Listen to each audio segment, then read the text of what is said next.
Patrick here from Dublin. Today what I'm going to be going through with you is going to be push-ups and push-up progressions.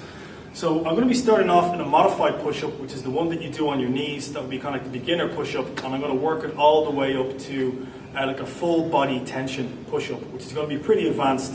Even an advanced trainee athlete is going to have a tough time kind of doing like 15, anything past 20 of them. But you're not going to be able to get to that stage unless you lay the foundations right. So coming in here, blasting into bad, modified push-ups on your knees is just going to lead to some sort of chronic shoulder imbalance and shoulder injury, and that's what we want to try and avoid at all costs. So we'll start off at the very base, okay? I'll start off at the very base, and to be honest, I'm not even going to be on the ground when I show you this. When you think of a push-up, the main thing you have to think about is how you actually push something, and that's what you're trying to mimic functionally, is pushing something out of the way. If you went up and pushed somebody, you wouldn't come up and you push them like that. It would be abnormal. Your shoulders feel weird, out of place. You don't shrug up. You don't keep your elbows high. You drive the power from the chest, from the arms, and you take it forward, and your elbows maintain about a kind of a 45-degree angle. Okay, and all the pressure comes through the wrist. You never shrug. So that's where your power comes from. Now, for some reason, when people get down onto the floor, you know, their body position kind of pulls them out of shape, and they kind of end up like that. So I'll show you what I mean. They come down. They're on their knees. They keep a bend in their hip. And then that's them way to start their push-up. They drop down, and I'll even do one that's not even too bad. I'm not even going to over-exaggerate it. They drop down, and the chin lands somewhere between the line of their fingers, and they leave their ass behind up in the air. Now, if you look at my position, there, that doesn't look right at all. Okay, that's not how you push something. If you were to do that chronically all the time, it would lead to an impingement in your shoulder. Okay, it's going to probably overdevelop the front of your shoulders, and it will just lead to some sort of rotational injury before too long. So what we want to do is we want to come down. And the mistake a lot of people make is they don't flatten out.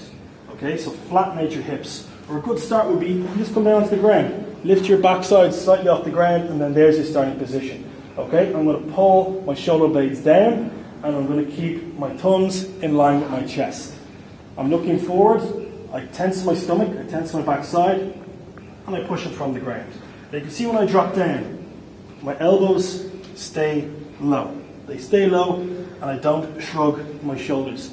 So all the power is coming from my pecs, my chest, and my triceps, the back of the arms, and that kind of front of shoulders as well. When you're dropping down into it, think about pinching the shoulder blades as well to try and get that like scapular support that you're looking for.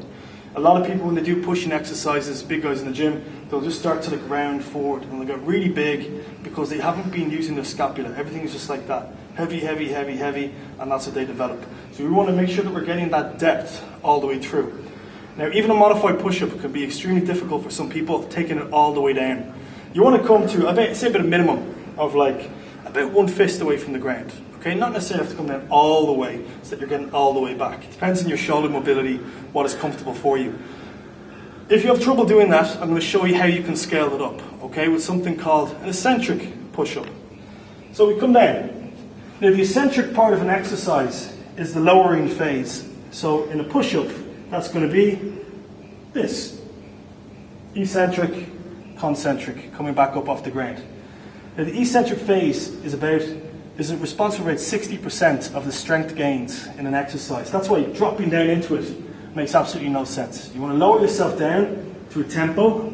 If you can't get back up, just drop, peel yourself off the ground. Drop down, nice and slow, all the way down, peel yourself off the ground. Okay, and it's only going to be a matter of time before you develop the strength to drive yourself back up.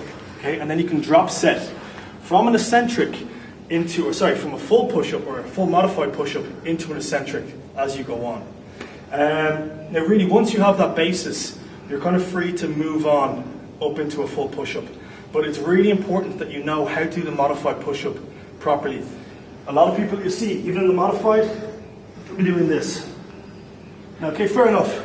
You will work the strength and build strength in about the first maybe 1/3 of your muscle fibers, and that's about it. And you get really good at it, and you'll be like, you know what, I can do 20 of them. I'll go into a full push-up. And then your full push-up will look like this. And then what happens when you get down here? You'll have nothing. Okay, so you need to lay the foundations from the very start, because a push-up isn't a push-up A full push-up works the full muscle fibers. Half of it works half. You won't have strength in this range. You'll only have it from there to there. So how you start is going to be massively important to where you end up. Okay, you always want to be coming to within that distance. If you're not, you're just going to be promoting tight and chronically injured shoulders. So there's no point in doing it. When you get to a full tension push-up, really what that is you're trying to get tension all the way through your body. So we get into a push-up position. Your hands come a little bit closer. Okay, tense your backside, you tense your stomach, you inhale, you drop down. Okay, sharp exhale, pushing away from the ground. Okay, keep your stomach locked out, keep your glutes locked out, and keep that tension. Okay, much better for developing strength in your chest. You're not going to be able to do as many, but you're going to develop more strength. Okay, because remember that when it comes to doing exercise like this, it's not really about, I'm able to do 20. That's endurance. Why do you need to do that? It's kind of pointless. Well, it's about kind of strength and developing strength and muscle fiber, and that responds better to kind of below 15, kind of around 10 reps. So you want to make it hard for yourself so that you can only do that many, and you're going to get a lot more out of the exercise. Okay? So that's push-up progression. If you have any other questions, either email us or send us a Facebook.